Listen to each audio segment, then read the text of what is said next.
नमस्कार, मैं हूं आपके साथ अंजुलि सिंह। आप देख रहे हैं INS न्यूज प्लस। खबरों की शुरुआत करने से पहले एक नजर हेडलाइंस पर। राजस्थान में कांग्रेस पर सियासी संकट, प्रियंका गांधी वाड्रा ने भी संभाला मोर्चा। दोनों नेताओं को मनाने में जुटी प्रियंका।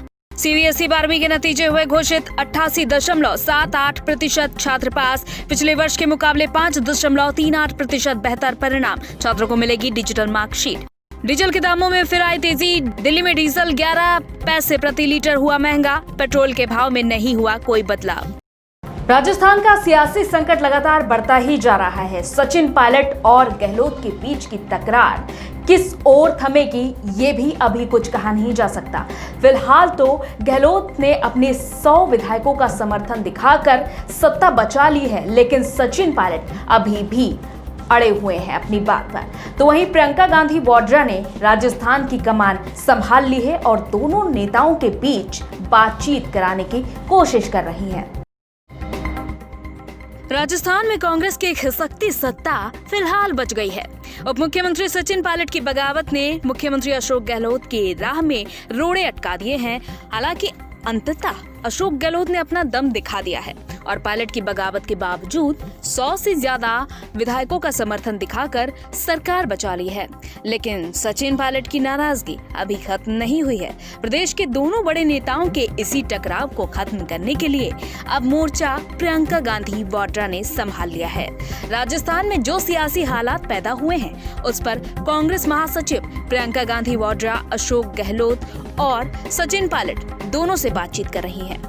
दोनों नेताओं को प्रियंका गांधी का करीबी माना जाता है। ऐसे में प्रियंका सीएम और डिप्टी सीएम के बीच इस स्तर तक पहुंचे विवाद को खत्म करने की कोशिश कर रही हैं। ये पहला मौका नहीं है जब प्रियंका गांधी ने राजस्थान के इन दो दिग्गजों के बीच सुलह कराने का काम किया है। राजस्थान के डिप्टी सीएम सचिन पायलट के बगावती सुर बिल्कुल ज्योतिरादित्य सिंधिया की तरह ही नजर आ रहे हैं। तो वहीं राज्य के कांग्रेस मुख्यालय के बाहर से सचिन पायलट के पोस्टर भी उखाड़े गए हैं।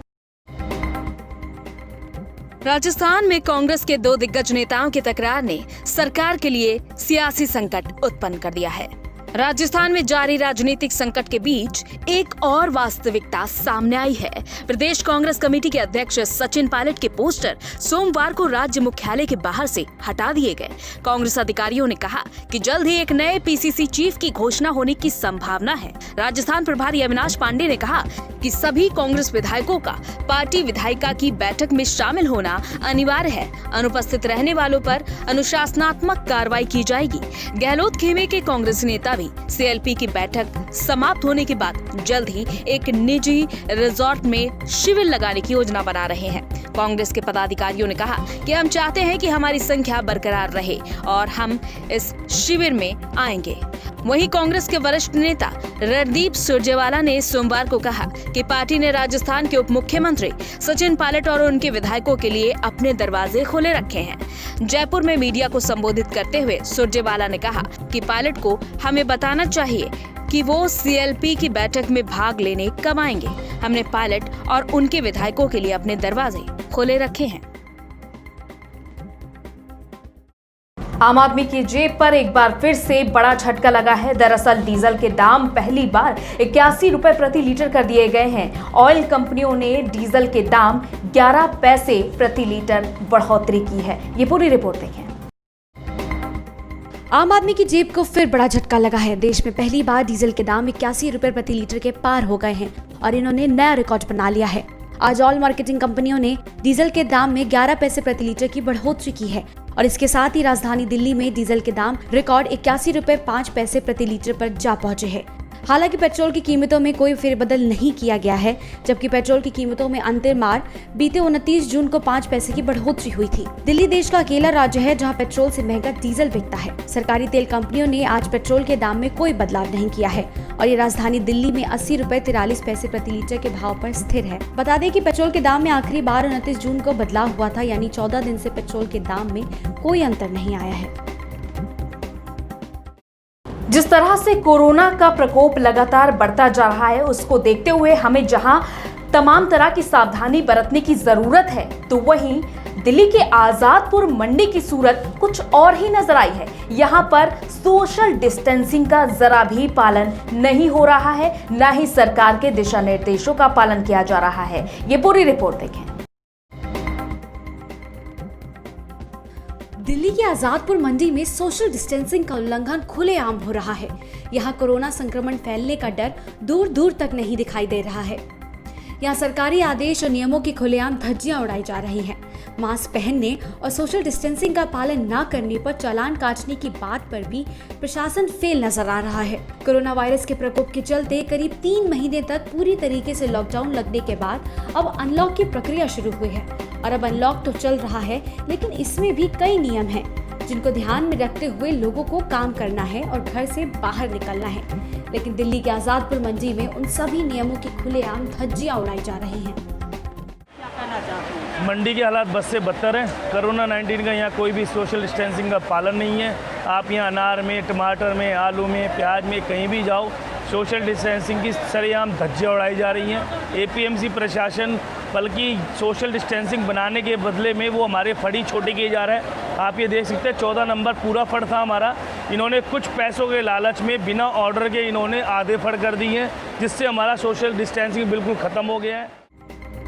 लेकिन जब आजादपुर मंडी में आईएनएस की टीम पहुंची तो उन तमाम दावों की भी पोल खुलकर सामने आ गई। ऐसे में जरूरत है कि जल्द से जल्द सख्ती से आजादपुर मंडी के अंदर नियमों का पालन कराया जाए, क्योंकि पहले भी आजादपुर मंडी से कोरोना संक्रमण तेजी से फैल चुका है और अब एक बार फिर से यहाँ पर लोग बिना सावधानी के काम कर रहे हैं, जो कि अभी भी एक बड़ी बीमारी का कारण बन सकता है। और सीबीएसई ने आज 12वीं का रिजल्ट जारी कर दिया है। बोर्ड की ओर से मिली जानकारी के अनुसार सीबीएसई 12वीं में 88.78% स्टूडेंट्स पास हुए हैं। Central board of secondary education यानी सीबीएसई ने 12वीं का रिजल्ट जारी कर दिया है। बोर्ड की ओर से मिली जानकारी के मुताबिक इस साल सीबीएसई 12वीं की परीक्षा में 88.78% स्टूडेंट्स पास हुए हैं, जिसमें दिल्ली जोन में 94.39% रिजल्ट रहा है। सीबीएसई 12वीं की परीक्षा में लड़कियों ने बाजी मारी है।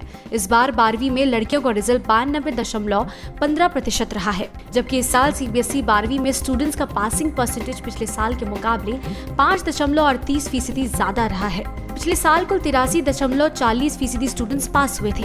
सीबीएसई 12वीं के स्टूडेंट्स 48 घंटों के भीतर अपनी डिजिटल मार्कशीट ऑनलाइन डाउनलोड कर सकते हैं। सीबीएसई डिजी लॉकर और उमंग ऐप सहित कई डिजिटल प्लेटफॉर्म्स पर मार्कशीट अपलोड कर देगा।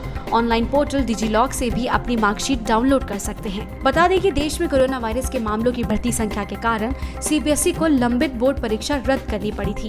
हालांकि सीबीएसई ने कहा है कि वो कक्षा 12वीं के छात्रों के लिए एक वैकल्पिक परीक्षा आयोजित करेगा, जो अपने परिणाम में सुधार करना चाहते हैं। स्थिति अनुकूल होने पर वैकल्पिक परीक्षा आयोजित की जाएगी।